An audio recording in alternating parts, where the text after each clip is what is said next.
La reestructuración de vencimientos de la deuda externa con tenedores de bonos soberanos representa aproximadamente 15.000 millones de la deuda total, según el gobierno, que alcanza los 58.000 millones. Esa renegociación está sujeta a la confirmación del resto de tenedores hasta agosto. Le daría un respiro al déficit fiscal en los próximos años, sí, pero no son recursos nuevos para pagar deuda interna con el IES, con los GATS o con la banca privada, porque para obtener recursos frescos se espera otros créditos, otra vez de China, ahora el principal acreedor bilateral del Ecuador.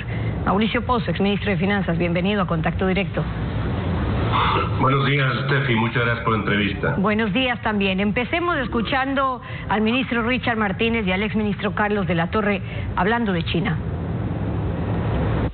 Lo que estamos dialogando con las autoridades chinas es un reperfilamiento, pero con ellos tiene otra dinámica la conversación porque a diferencia del grupo de tenedores de bonos, en el caso de China tenemos abiertas las puertas de acceso a financiamiento que hoy necesita el país. Justamente en el problema tan grave que está pasando la economía y frente a este antecedente muy criticado desde lo político, no resulta tan mala opción como algunos pretenden establecerla, dada la situación actual en que no tenemos otras fuentes de financiamiento.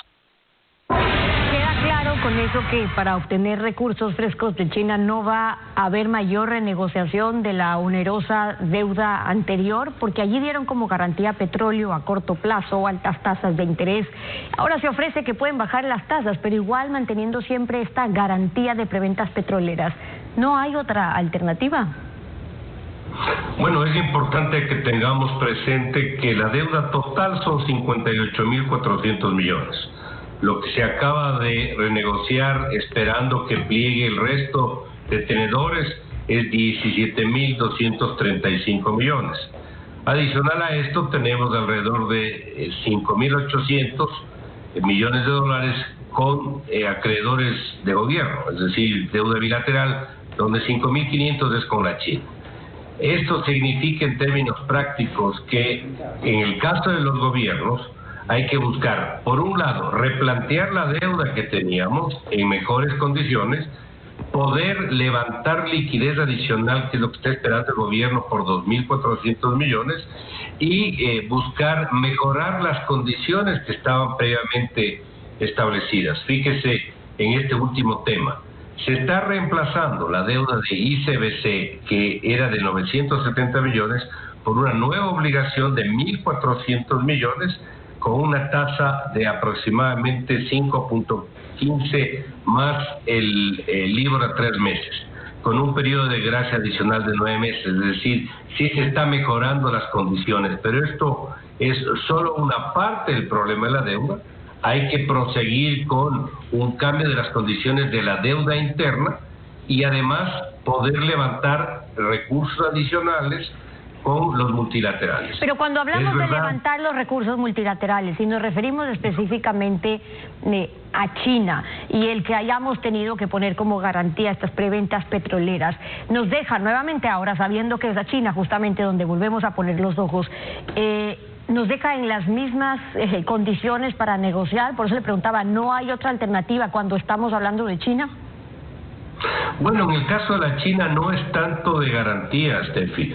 Estos son operaciones en el actual sistema que son paralelas, es decir, la obligación que va a venir con los chinos es una obligación con el presupuesto del Estado, es decir, con las finanzas centrales del gobierno central, digamos.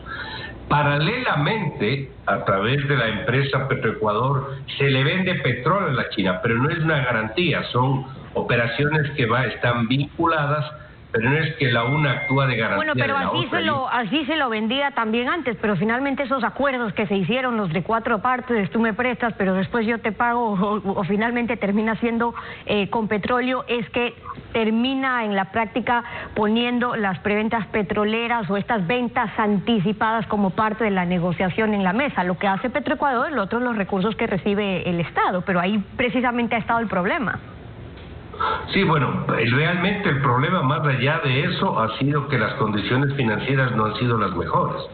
Lo que se está pretendiendo en este momento, hasta donde yo tengo información, es que esas condiciones, como explico con esta operación con el CBC, mejoren. Es decir, que sean condiciones adicionales, más blandas o menos onerosas que las anteriores, y además nos represente, conjuntamente con los 2.400 millones que están esperando, ingresos adicionales, liquidez adicional, porque lo que usted anotaba al inicio de la entrevista es correcto. La renegociación que se acaba de producir y anunciar, a pesar de que todavía no se termina, con los tenedores de bonos, libera recursos, ahorra fondos, pero no trae liquidez adicional. Y en este momento precisamente requerimos no solamente lo uno, sino adicionalmente lo otro. China no solamente que es el principal acreedor bilateral del Ecuador, ya pasa a ser realmente el principal socio comercial cuando hablamos de exportaciones petroleras, aunque las revenda a Estados Unidos, pero también las no petroleras. Esta reciente prohibición para la exportación de camarones o las sanciones a 3 empresas camaroneras, una de ellas Santa Priscila, que es del suegro del ex vicepresidente, se espera que ya se levanten las sanciones y por el bien del país. Pero ¿no podría ser una presión al gobierno como para mantener ciertas negociaciones de crédito, por ejemplo, por la importancia que tiene? Fíjese, lo que acaba de conseguir Ecuador, esperemos que se consolide en el tema de los tenedores de bonos, es un buen precedente. El que haya caminado en esa dirección de la mano de los multilaterales es un buen antecedente para la negociación con la China. Es decir, yo creería que con lo que hemos caminado en la línea de los tenedores de bonos, por cierto, adelantándonos a la negociación de Argentina, que es una negociación más grande, nos va a permitir, creo yo, ir en mejores términos para la negociación con la China. Efectivamente, como usted menciona, no solamente que es el mayor prestamista, está metido también en los megaproyectos del Ecuador, y es el que más nos vende productos donde se nos genera una balanza comercial deficitaria con ellos. Pero creo que estos eventos, la disposición del gobierno, la gestión que está haciendo el presidente, por ejemplo, con este problema que usted menciona del virus en el camarón, con todo esto me parece que puede dar mejores resultados. Obviamente los hechos y los resultados serán los que... Ahora, tenemos ya la aceptación de la mayoría de los tenedores de esa parte que se negoció, falta que se logren todos los votos, sí. Pero en lo que viene ahora, en los siguientes pasos, se podría, digo, para la totalidad de los tenedores, por ejemplo, poner ciertas condiciones, como el que como garantía esté de la capacidad de el pago del Ecuador, un nuevo convenio con el Fondo Monetario Internacional, por ejemplo, un nuevo acuerdo que busque ¿qué? A ver, aquí creo que hay que separar dos temas. Uno es el acuerdo que el Ecuador necesita replantear con el Fondo Monetario, toda vez que el acuerdo anterior quedó suspendido, y que tiene que plantear uno nuevo a un plazo más corto. Eso es un tema. De manera paralela, necesita renegociar la deuda.